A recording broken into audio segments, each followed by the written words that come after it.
Pernah nggak sih Anda merasa bingung gitu ya? Lihat kelakuan orang lain yang kayaknya aneh, nggak logis, atau mungkin malah kaget sama reaksi emosi Anda yang tiba-tiba muncul gitu aja. Nah, sumber yang kita bahas kali ini dari The Laws of Human Nature itu ngasih argumen yang lumayan kuat loh. Katanya kita ini seringkali jauh banget dari makhluk rasional yang kita kira. Mari kita coba bedah barang-barang ya. Kenapa sih di zaman sekarang ini justru pemahaman soal sisi primitif kita ini jadi penting banget? Terutama buat kesadaran diri, terus juga interaksi sosial kita. Betul sekali. Sumber ini memang menyoroti gimana emosi itu sering banget ngambil alih kendali.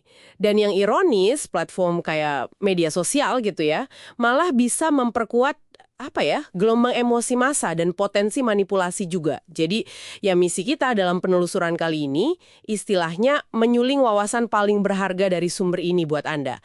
Biar bisa lihat diri sendiri dan orang lain pakai kacamata yang lebih jernih gitu.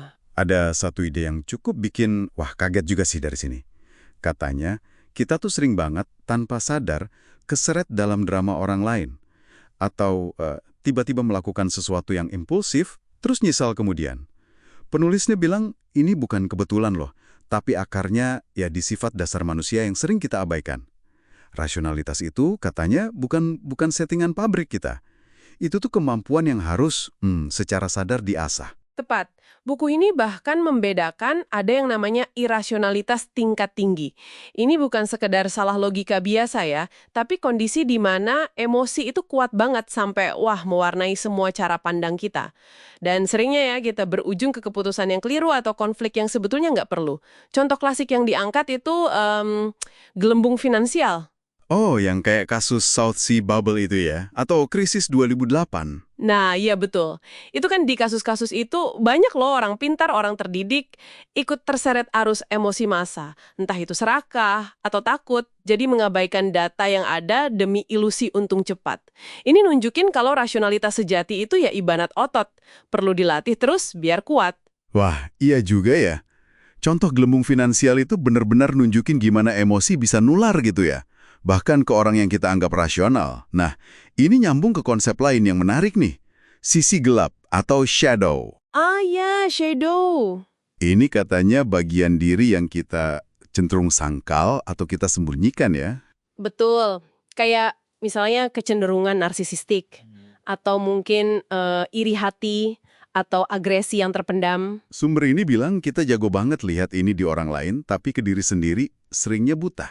Nah, gimana kesadaran soal shadow ini bisa beneran bantu kita? Kuncinya lagi-lagi ya kesadaran diri. Tapi yang radikal gitu.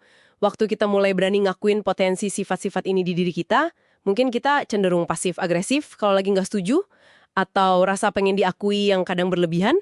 Nah, justru secara paradoks, kita jadi lebih peka. Jadi nggak gampang kaget kalau lihat itu di orang lain. Penulisnya ngasih contoh ya, pemimpin narsisistik kayak Stalin atau industrialis Howard Hughes. Menurut analisis di buku itu ya, mereka ini pakai pesona atau citra kuat buat nutupin manipulasi kejam demi ya kekuasaan atau kontrol mutlak. Wow! Ada juga dibahas soal taktik agresi pasif. Cara nyerang tapi nggak langsung. Oh, yang bikin orang lain merasa bersalah gitu ya? Atau bingung? Nah, itu dia. Contohnya kayak pura-pura jadi korban buat narik simpati, tapi sekaligus ngendaliin situasi. Mengenali pola ini dalam diri kita itu ngasih kekuatan biar nggak dikendaliin sama pola itu. Dan bikin kita lebih tangguh juga waktu hadepin orang lain yang mungkin pakai taktik serupa. Ini nyambung juga ke seni memengaruhi orang. Katanya, daripada adu argumen langsung, lebih efektif kalau kita paham apa sih yang benar-benar motivasi orang itu, kepentingan pribadinya apa, terus turunin pertahanan dia. Oke. Jadi kalau saya tangkme ya, pendekatannya itu bukan menghakimi, baik diri sendiri maupun orang lain. Tapi lebih ke arah menerima kenyataan sifat manusia. Ya apa adanya gitu. Sumber ini bahkan nyaranin buat coba lihat orang lain kayak kita ngamatin fenomena alam. Iya, betul. Netral aja gitu. Kayak pelajarin tanaman atau komet. Tanpa emosi yang berlebihan. Wah, ini kedengarannya menantang sih. Tapi kayaknya membebaskan juga ya. Persis. Penerimaan radikal semacam itu, melihat orang, ya sebagaimana adanya dia, bukan sebagaimana maunya kita, itu efeknya bisa menenangkan gejolak emosi kita sendiri loh. Ini memungkinkan kita observasi dinamika sosial dengan lebih objektif, lebih jernih. Bukan berarti kita pasrah ya sama perilaku buruk, tapi ini jadi fondasi buat penguasaan diri. Daripada kita frustrasi terus-terusan, kita bisa ubah interaksi yang sulit jadi kesempatan belajar. Belajar soal sifat manusia, dan ya, tentang diri kita sendiri juga.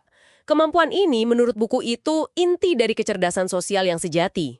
Jadi kalau kita dalami hukum sifat manusia ini, sebenarnya bukan buat jadi sinis sama dunia ya? Bukan sama sekali. Justru sebaliknya ya, ini tentang gimana kita bisa raih kendali lebih besar lewat pemahaman diri yang lebih dalam dan kemampuan navigasi hubungan sosial yang lebih cerdas. Kita jadi lebih siap gitu, ngenalin pola-pola yang lagi main, baik di diri kita maupun di orang sekitar kita. Betul, dan sebagai pemikiran penutup nih buat Anda renungkan, ada satu gagasan yang cukup provokatif dari sumber ini. Katanya, karakter kita itu bukanlah sesuatu yang beku, yang nggak bisa diubah. Kekuatan sejati itu mungkin datangnya bukan dari menyangkal sisi gelap atau kelemahan kita, tapi justru dari kesadaran penuh akan hal itu, menerimanya, dan belajar menyalurkannya ke arah yang lebih produktif atau kreatif. Nah, pertanyaan menarik buat direnungkan, gimana kalau pembentukan karakter Anda secara sadar dengan segala kompleksitasnya, kekuatannya, kelemahannya adalah proyek kreasi terpenting dalam hidup Anda?